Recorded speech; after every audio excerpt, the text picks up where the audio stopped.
আকাশে গোল ইয়াব বড় চাঁদ, বিশ্বকর্মা পুজো বলে কথা, রাস্তাঘাটে আলাদাই ভাইবস। এখন দাঁড়িয়ে আছি ঠিক জ্যোতির্মোড়ে তেমাথা শিব মন্দিরের সামনে। তো এখানে এই পুজোটা বরাবরই হয় এবং বেশ বড় করেই হয় পুজোটা। তো এটা আমার একদম দোকানের কাছেই হয়।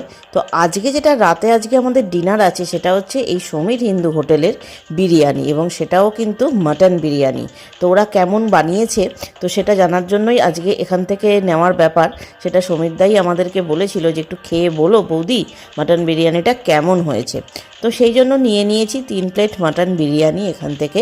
তো বিশ্বকর্মা পুজোর তো একটা আলাদা স্পেশাল খাওয়া দাওয়া হয়, বাগানেও হতো, তো সেটাই মনে ছিল। যাই হোক, 10:30টার সময় থামস আপকে কমপ্লিমেন্টারি সঙ্গী করে বিরিয়ানির থালা নিয়ে বসে পড়েছি। যেটা আনএক্সপেক্টেড ছিল সেটা হচ্ছে মাটনের কোয়ালিটি।